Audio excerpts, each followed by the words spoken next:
So you all must be wondering what in the world a quantum talk is doing in a Scala conference. Right? When you find out, let me know, because I have no idea why I'm here. No, just kidding. So I'm John Azariah. I'm the principal architect at the Microsoft Quantum team. Amongst the many things that I've done there, I actually helped design the Q-sharp programming language, which is a DSL for design, developing quantum algorithms and programming quantum computers. So the Scala connection, you'll actually see that a lot of the interesting things like the type system and so on and so forth are heavily influenced by languages like Scala. So even though the language is by definition not purely functional, in fact it cannot be purely functional, and we'll see why. There's a lot of functional influence that comes from it, so you'll recognize some very interesting things from the Scala world natively in the language. I'm assuming that not too many people here do quantum computing for a living. I know that is actually, I'm pleasantly surprised that that number is not zero in this talk. We actually have colleagues of mine over here, Constantine, who will be giving a talk at 1:10, also on quantum computing, right here. And he's, of course, a distinguished engineer in his field. So if you have any deep quantum computing questions, save them till 1:10 and ask him, right? Cool. So that said, I want to just basically introduce you guys to quantum computing a little bit. So hopefully, at the end of this, you may get a sense of why you need quantum computing, why is it different. Might actually look at a piece of code, and maybe we can actually see if it works. How about that? Right, so why quantum computing, first off, right? And this part probably you guys know, because that is actually an interesting problem. A few months ago, if you could factor that into two prime numbers, you could have net yourself $700,000. There's a reason why it's so valuable. It's actually because it's actually very, very hard. And the reason why it's hard is actually why we have economy the way it is today. Our entire system of economy is based around encryption, and the encryption is based on the fact that factoring that number is actually really hard. So much so that it might take you some time to get a result, right? The goal of quantum computing, though, is to drastically change the approach in which you take to try and solve that problem and try and get a number like that. So we go from 1 billion years to a couple of minutes, right? This is not going to be the case for every problem out there. They're very specific problems, as we're going to find out in the talk, for which you get this kind of a quantum advantage. And we want to find out why it is that way and what we're doing about it and how we can actually get there, right? So why is it that way? Well, in 2003, the red line over here, there's actually a red line. I don't know if you guys can see it, but there's a red line there, which kind of is the 2048-bit RSA factoring problem, right? If you took a cluster back in 2003 and ran it, it would be well beyond 1 billion years to solve that problem. The state-of-the-art clusters now can speed things up drastically, but it's still a trifle slow. And you can see a trend now already. So probably in about 20 years, when you look at this thing again, what do you expect to see? You expect to see the same shape of the curve moving to the right. And that's if Moore's law holds out, right? And that's not going to be good enough if you want to solve the problem that way. So quantum computing is about breaking Moore's law in terms of this application of it in any case. It's about changing the way in which we do things so drastically that Moore's law actually doesn't apply at all. And you actually get a curve that looks like that. And on a gigahertz machine, you can talk about solving the problem in a couple of minutes, right? Let's go with another application. Up to about well, the slide is a bit old. Up to about 2 months ago, that was the fastest computer in the world. In about the last couple of months, there are 2 teams in the US that have actually taken that slot. So now that's the 3rd fastest computer in the world. It's still no slouch. But if you wanted to actually figure out why chemistry works the way it does, how do molecules actually behave, you can kind of work on modeling my favorite molecule in the world. Right? And you guys have been here like the first session after the party, so you are the faithful ones. You must have had some of that too, right? But there's an interesting little molecule which we actually depend on, which we encounter in life. And there are many, many molecules like it that are actually not possible to simulate on a classical machine. Pay close attention to this Femoco thing, because I'm going to tell you why that's actually a very profoundly impactful molecule, why it's actually useful to know about it, why we can't know about it classically, and how quantum mechanics is going to make it possible for us to understand it. And that should give you a sense of context of what the application of quantum computing is. So at the very least, the initial hype of what it does should be dispelled from you. You should understand a little bit better that it's more than just the hype. And the range of applications is actually relatively small, right? And the method of programming is also relatively different from general purpose computing. Why is this difficult? Well, let me explain what that molecule is. Till about 1911, if you wanted to farm, you had to use organic fertilizer because there was no industrialized farming, right? And one of the sources of organic fertilizer was basically animal waste, ammonia from animal waste. And what that does is try to fix the nitrogen in a way that the plant can actually consume and actually grow with. But any gardeners among you will know that you'll get the same kind of effect if you plant a field of beans, right?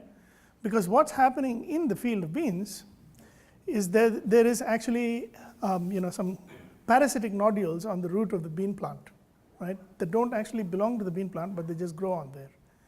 And in the cell membranes in those parasitic nodules, there is a bacterium called Nitrosomas bacter. And Nitrosomas bacter performs this almost impossible task of taking atmospheric nitrogen, cleaving the nitrogen triple bond, bringing hydrogen from water, and making ammonia and fixing it into the ground, leaving the ground more fertile. All right? Now, in 1911, 2 German gentlemen decided to figure out how to make ammonia, and they embarked on this enormously expensive process to heat air to very high temperature, put some serious catalysts in there, and do stuff with water again to try and get ammonia going. And they figured out the Bosch-Haber process. And that process is still in use today. So chances are that anything you've ever eaten before in your entire life was impacted by industrial fertilizer that was made using the Bosch-Haber process. And the Bosch-Haber process consumes 4% of the entire energy output of the world. Okay? So the impact of replacing nitrogen from an industrialized source with a natural source like this is enormously profound at many, many levels, because economies change. You don't have to be, rich country to spend energy to make fertilizer to feed your people. Everything, there's knock-on effects that have profound impact. So you must be asking, why can't we actually find a way to use the process that is happening in nature to generate the ammonia? And the answer is, we don't know how. We don't know how it works. We don't know how that molecule works. And the reason we don't know how that molecule works is because it is very complex. It has a transition metal in the middle of this core, and it has about 170 electrons that perform all kinds of interactions to define the behavior of that molecule. Now, if you've studied basic chemistry, you'll realize that if you can model how hydrogen, or you can model why hydrogen is of a particular size, or why water has a particular shape, by looking at the way in which the electrons in hydrogen and water and oxygen interact to form water, why the angles are going to be the way they are, and how that impacts how reactive that molecule is, and so on and so forth. This is ab initio chemistry, right? The moment you get a transition metal in there, it becomes really, really difficult, because the number of electrons that participate in the intramolecular reactions is very, very large. And to take an idea of how difficult that is, I'll put some scale in perspective for you. So basically, nature uses quantum mechanics to do this stuff, right? And really, our idea, the whole idea of quantum computing, is to use a natural process to simulate another natural process. That's effectively how we're going to solve the chemistry problem. We're going to take something that does the difficult math for you. How difficult is the math? Well, it turns out that if you want to describe how an electron behaves, that's a wave function. You need two complex numbers to actually describe that. To describe how two electrons interact with each other, you need 2 to the 2 wave complex numbers to describe the problem. If you want 3 electrons, it's 2 to the 3. If you want n electrons, it's 2 to the n. So you need 2 to the n complex numbers to just describe the problem. That's the order, give or take, right, by some constant factor. That molecule, FeMoCo, that I showed you, has 170 electrons in it. Okay, let me put that in perspective, because that number is kind of large, right? At about 2 to the 50, you kind of reach the scale of data that Facebook stores. At about 2 to the 150, you kind of have a look, an idea of how many atoms there are on this planet. Okay? At 2 to the 170, you need 1 million planets this size to just write the problem down, if each atom on it stored a complex number. So now it should be dawning on you that you're going to land up needing a little bit of a different approach to solving the problem, right? Because we can't actually take the standard linear algebra approach of using the complex numbers to actually solve the problem, right? And this is actually the root of the problem. So now if you can actually take the electrons, because obviously, nitrogenase is around, FeMoCo is in nitrogenase. Nobody told the FeMoCo molecule, hey, the math you're doing is too hard, right? It's just doing the math. So if you flip your perspective around a little bit, one way to actually think about the problem is to say, hey, that molecule is already doing the heavy math. So if I can find a way to solve my problem, or craft my problem in a way that I can express it in terms of how the molecule is doing its thing, then I can get it to do the hard math for me. And in some sense, that's exactly what quantum computing is. It's trying to craft your problem in the space of a quantum mechanical phenomenon, trying to get the quantum mechanical phenomenon to actually express the problem you're trying to solve, get the solution from there, and then get it back. So if you think about it, it's really like a coprocessor, if you want to think about it that way. But this is a functional conference, so let's talk about what kind of coprocessor that is in a minute, right? So the quantum future basically looks like this. If you think about many molecules that we commonly encounter are too difficult to actually process. Chlorophyll is one of them. Hemoglobin is another. All of these things have profound impacts. Material science allows us to actually think about building solutions that, if we understand how superconductivity works, maybe build room temperature superconductors. That would change everything. So there's a whole bunch of applications that are very, very profound, right? But how does it work, and why is quantum computing weird, right? So let me introduce you guys to quantum computing. I hope, you guys are all geniuses. You all know maths, right? So let's talk about binary operations. Who can tell me what that is? NOT gate? There you go. A NOT gate, right? What does it do? It takes 0 to 1 and 1 to 0. Cool.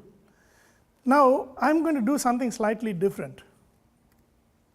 I'm going to treat the bit as a vector, right? So the 0th bit, the 0th value in that column vector is a 1, and the first value in that column vector is a 1, right? And now, if I want to represent a NOT gate, I could create this matrix, which when I multiply with 0 gives me 1, and then if I multiply with 1 gives me 0. Fair so far? Have I lost anyone? No? Good. So really what we're saying, what I'm trying to tell you in a very sneaky way, is that everything you learned about abstraction from a classical computing point of view until now was 0 is the presence of charge, 1 is the absence of something, or the presence of something, or the way in which some area is magnetized, right? And you thought about zeros and ones that way, right? You thought about the abstraction as if there's a current treated as a 1, if there's no current treated as a 0. And so then you built your entire programming model on top of that. Well, actually, that's a sugar-coated lie, right? Because really what's happening is this thing. Underneath, if from a mathematical abstraction point of view, it's really linear algebra that's going on, right? Your programming model is still valid and consistent, but you can model it mathematically now. It's completely abstract, has no physical representation from that point of view, right? So you're looking at me somewhat quizzically, but just go with me here, right? You don't really, what I'm trying to say is, if you were an alien and you didn't know anything about electronics, electricity, or magnetism, you could still derive binary logic and the entire computational model that we have, right? That's a fair statement so far? Okay. Okay, that's all very good for 1 bit. What do we do with 2 bits? Well, I'm going to introduce this concept of tensoring, which when you take 2 matrices and you tensor them, it gives you another matrix that basically has twice the values. So exactly like this. So when you take 0 tensored with 0, then this one goes up there, this one comes here, this one goes there, this one comes here. Standard arithmetic. But now you should start getting a little worried, right? Because when I look at it from this point of view, to represent n bits now, we're not talking about taking a shortcut of representing n bits in a string and trying to do something. All of a sudden, I've got some crazy kind of nonsense going on here where I double the value or double the size of the space every time I do something to it, right? And you might be wondering why I'm taking you down this path, but this is kind of important to understand. the linear algebra on n-bit spaces is hard. It's precisely because the space is huge. So if you want to think about going back to that RSA problem to begin with, the reason why it's hard to factorize that number is because the stuff that you're doing to it is actually operations in a very, very high dimensional linear space. And that is necessarily hard. We're depending on the fact that it's hard, right?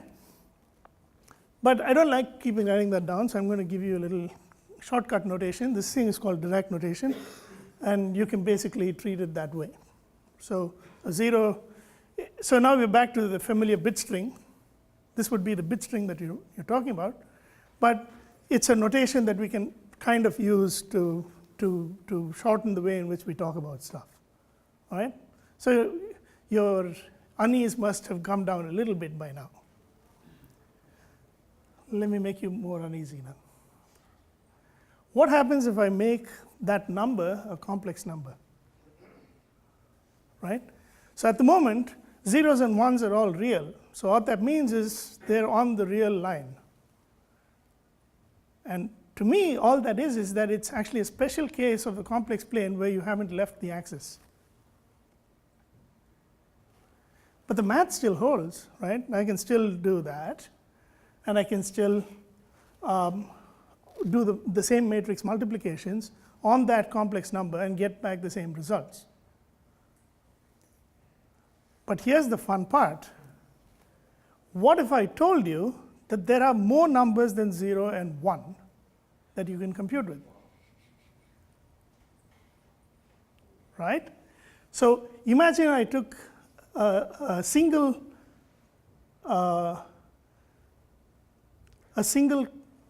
value that could be either a 0 or 1. So far, all you've been happily working with is the north pole and south pole of this thing, right? And 0 and 1 have this interesting property that their length is 1.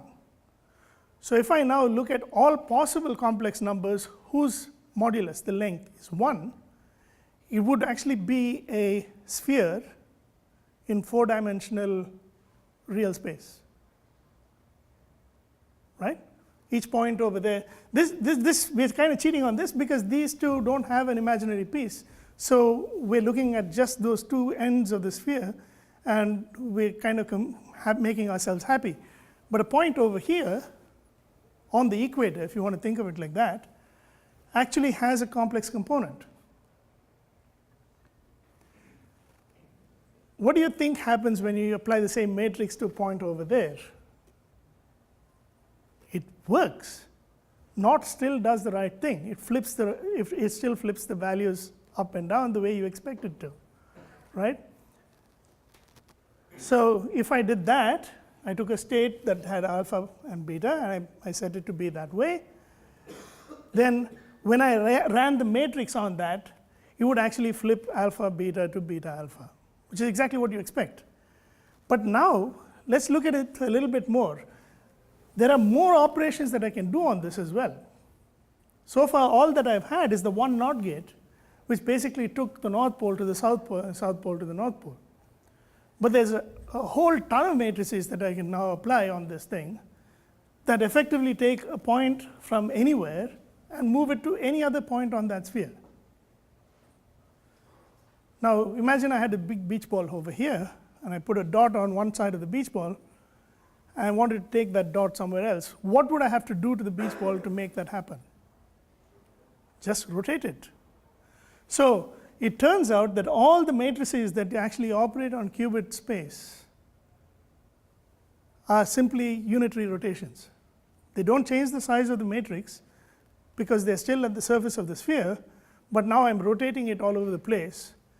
And then I can do all kinds of computations with those rotations, right? And here's the weird bit now about quantum computing. You can't ask the beach ball, where is the dot? Because if you could, you would basically need to be able to represent an infinity number of values in order to be able to represent that information. The beach ball knows where it is, but when you ask the beach ball, where is the dot? it probabilistically collapses the dot to either the north pole or the south pole based on how close it is to either of the two, and tells you it's at the north pole or the south pole. And now I can get back one classical bit from something that used to represent an infinity of values. Okay? And that, in some sense, is a very, very hand-wavy, very literally hand-wavy explanation of superposition. That's actually what it is. Just hold on, I will table your question to the end. So let me show you this. And this effectively means that the vectors are going to be of the same size. They're all 1. And you can do the transformations. We've already met this guy. He's our NOT gate. But now you can do things like flipping the phase, the Z gate, or rotating in a different way, or taking something on the north pole and moving it to the equator, right? Or rotating it by any random angle, right? And all these are valid operations now on the quantum representation, as in the same space that you were talking about for classical machines, but when you added complex numbers in there rather than just real numbers, you can actually do a whole lot more. And as we've seen the representation of it and the superposition, right? So because it's on the equator, what actually happens when I measure it?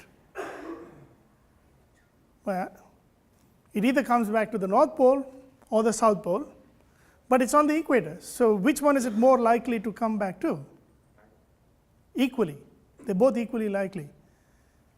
So it's just like a quantum coin flip, right? It's like a quantum coin flip, but different.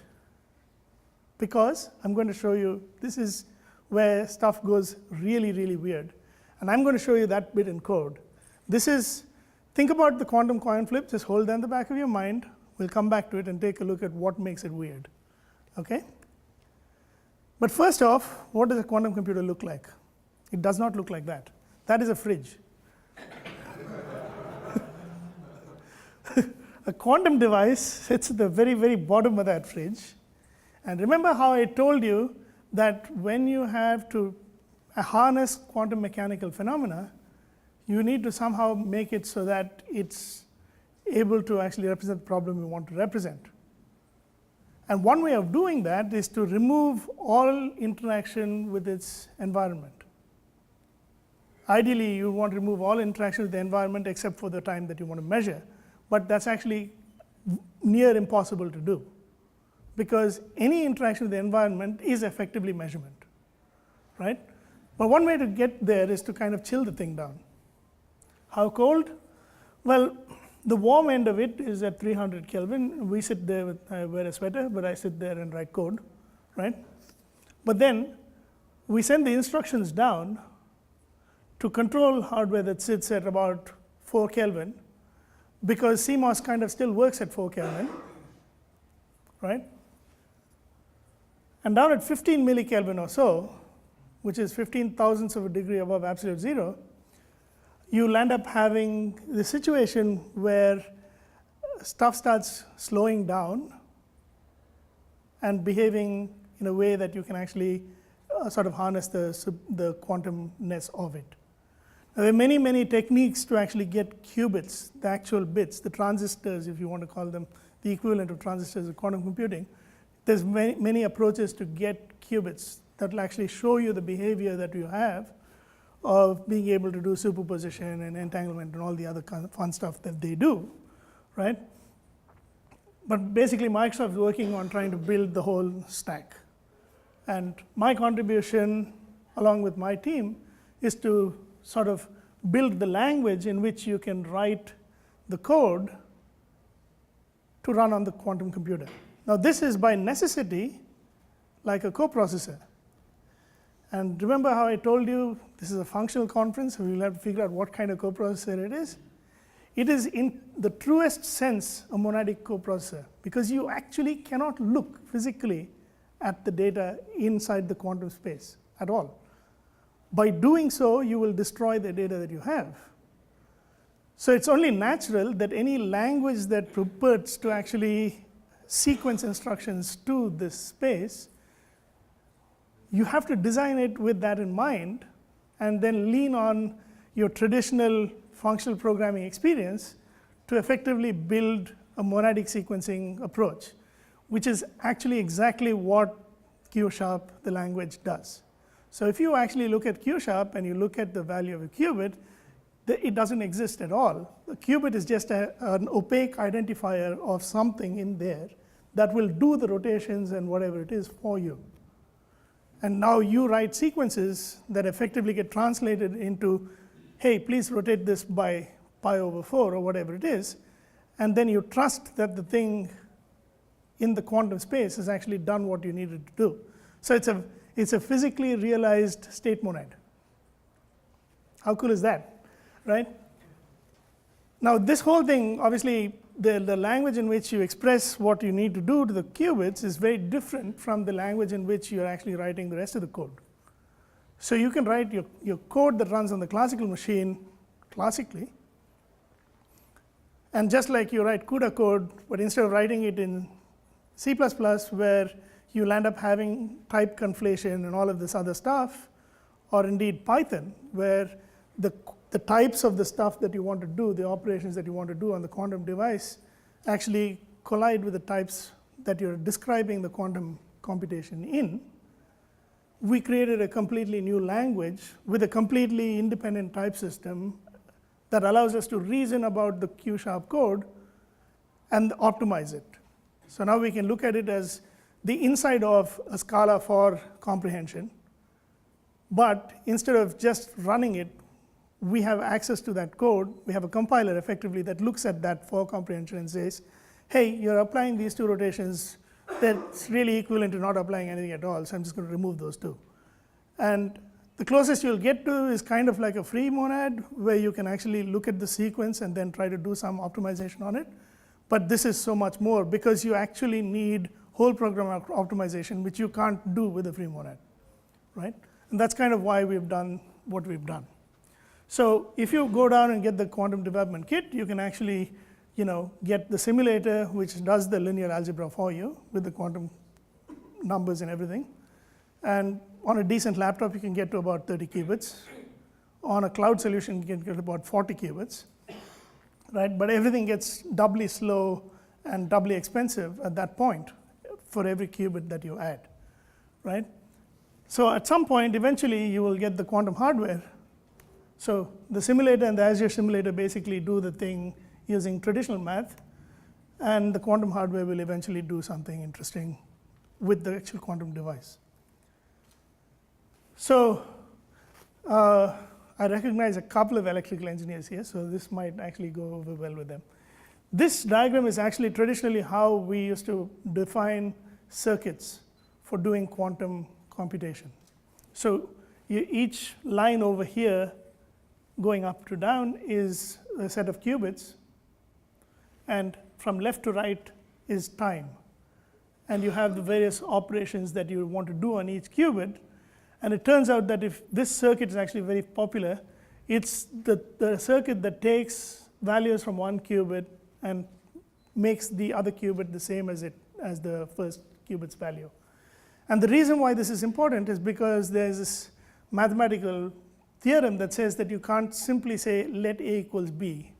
You can't say, here's my beach ball with a dot at some abstract location, give me another beach ball with the same dot. That's actually a forbidden task, you can't do it. But if you want to make a second beach ball have the same dot, you can do that by destroying the information on one side and having it teleported over to the other. This obviously has limitations. From a programmatic language perspective, you can't do things like loops and so on. And you can't parameterize by the number of qubits. So you can't say, okay, teleport 4 qubits, and then you have to have a completely different circuit for doing that. Whereas it'd be nice to write code that allows you to do that kind of thing. And in fact, that is Q# code. It might look familiar. We put the braces and everything in. I get shouted at by Haskell people for doing that, but and F# people. But this is actually quite familiar, a familiar sort of topology for writing code. And there's a strong argument for why we need a custom language versus using a library with an existing language and so on and so forth. But I suspect that this graph probably won't mean as much to you. And I'm probably running out of time. I don't know how much time do I have. I have about 10 minutes? Cool. So maybe I'll show you guys some code. How about that in the 10 minutes? There you go. Now, just suffice it to say that I think given the fact that we've kind of talked about why the whole program analysis is kind of important, you'll have to realize that the only way to do it is to have your own language, which basically allows you to parse and compile the whole thing, do the optimization on it, knowing full well that everything that it's doing is running inside this context of monadic composition on the quantum state monad, right? Okay. Let me show you guys some code. Oh, by the way, the FP stuff is you get immutability, first class functions, partial application using techniques that are non-Curry based. So all functions in Q# are tuple in to tuple out. So we don't care about the arity of the tuple. Function is always tuple in to tuple out. So you can pre-fill half a tuple regardless of the arity of it, and it'll give you back an operation that takes the other half. So it basically allows you to write pretty expressive code actually with generics and all of this. So the type systems here actually are completely independent of the host language, which basically means you can write your host language code in Python if you want, or F#, and then express the quantum piece in Q#, and the type systems in Q# won't collide with the type system of the host language. So that's kind of the design of the system. I think I'll park it over there for the language part of the talk. If anyone's really keen on talking about why we did certain things, come talk to me, because that's probably the one piece that I can actually speak cogently about.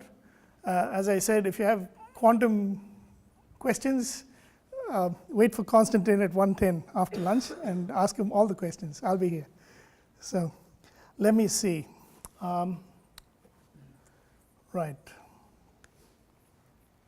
So this is Visual Studio. You guys might not be familiar with it, but it's actually a fairly powerful mechanism for building software.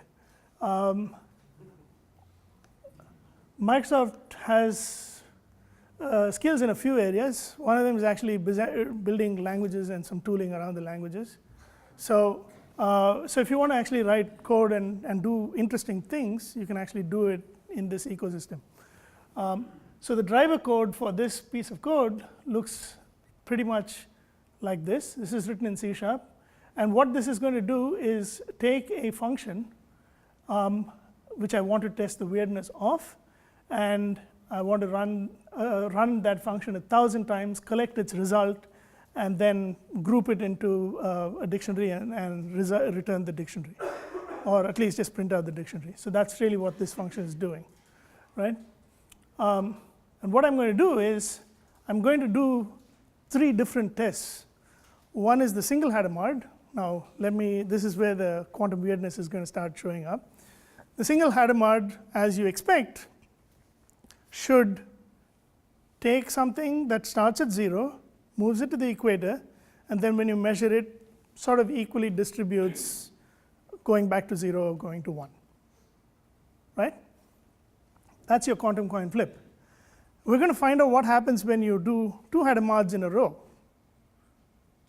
As in, you flip the coin and somehow flip the coin again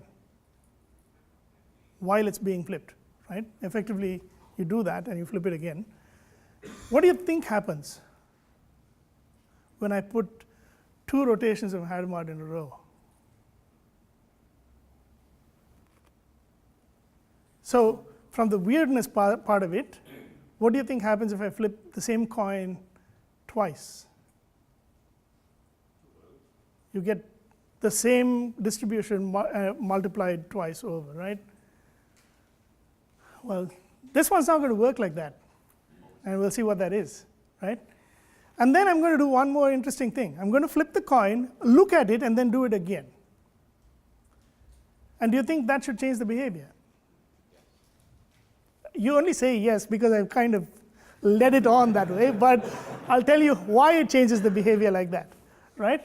So the single Hadamard, let's take a look at the code just to show that I'm not doing anything weird, right? This is Q sharp, right? And the quantum weirdness test basically says, and this is a higher order function that takes some test which goes from qubit to result and with an input and returns a Boolean value. So you can kind of see the functional influence of the thing where you can pass functions around.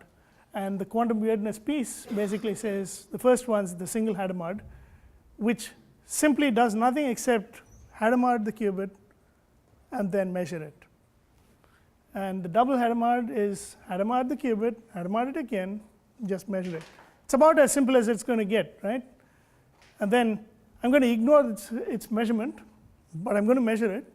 I'm going to Hadamard it again. And let's see what actually happens when we do this. Oh, by the way, I could actually put breakpoints on this and show you, you know, when I said that you can't look at the quantum state monad, I lied because I got a simulator, I can look at the inside of that. But it was actually running on the quantum machine, I could not physically do what I was going to do. But now I'm in a position where I can actually you know, step through code and look at values and things like that. So it's quite a useful way of looking at the code from a development perspective. Right. So this is kind of what you expect, right? I've passed in 1,000. I want to run this 1,000 times. I start with the qubit in the false state, and I get back false and true roughly 507,493. So it's kind of a fair coin. And if I go up to 10,000, it will distribute even more evenly. But this is kind of roughly what you expect from a probabilistic distribution of the thing. When I run 2 Hadamards in a row, the coin unflips itself. If I pass in false 1,000 times, I get back false 1,000 times, every single time. There's probability there, and the probability is exactly 1. You unflip the coin by flipping it a second time. Okay? This works for false and true. And now what are we going to do next? We're going to flip it, look at the coin, and then flip it again.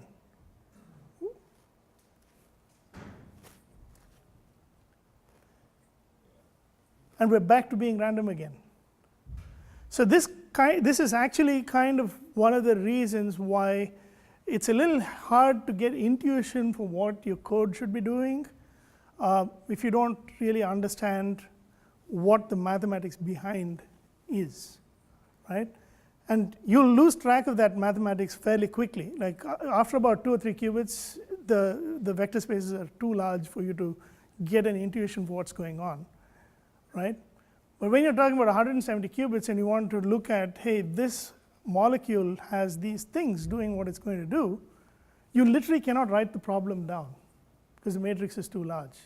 But you can represent it with just 170 qubits. So reasonable question is, how many qubits do we have? And in round figures, the answer is none. My colleague from IBM will tell you that they have some qubits. The qubits are not all created equal. So they have noisy qubits that behave like qubits for a short period of time with a certain level of error because of the natural physical characteristics of it. And from that, you synthesize logical qubits. So depending on how good your starting point is, you can then create larger and larger logical qubits. Microsoft's approach is to do some of that error correction in hardware and come up with a more robust qubit to begin with. So we're all kind of on the same path to try and get a logical error-free qubit. Or in the absence of that, try and make do with the noisy qubits and try to solve problems with the noise inherent in the system, right? So until we actually get 150 qubits, we are going to be stuck with classical simulation. But the goal, and because of the size of these things, it's entirely conceivable that someday, in the not too distant future, you should be able to put 1,000,000 qubits on a 1 inch by 1 inch square, right? And chill it down to 15 millikelvin in that fridge and expose it as a cloud service. Whether it's on some Amazon cloud or Microsoft cloud or Rigetti's cloud or IBM's cloud, you have a cloud service, a way to program the thing. And that, I think, is the end of that demo. I'll give you a sense of where you can get more information about it. And then I have only 30 seconds, so come catch me after the talk, and I'm happy to answer any questions. Of course, I keep saying, if you have quantum questions, ask Constantine, right? So if you can go to Microsoft.com, you'll get /quantum. You'll get some information about it. All the Q-sharp code that we've ever developed is all open source. It's available on GitHub. So from the simple demos that I can show you to the more sophisticated quantum chemistry code, the Hamiltonian simulations, and all of the stuff that actually we have ever written in Q-sharp is all open source and available. And there are some interesting katas that are written by my colleagues who basically walk you through various concepts and teach you both Q-sharp and quantum at the same time. All of that is open source as well. So feel free to go there. Follow me on Twitter or and hit me up, and I will be happy to put you in touch with the right people. So with that,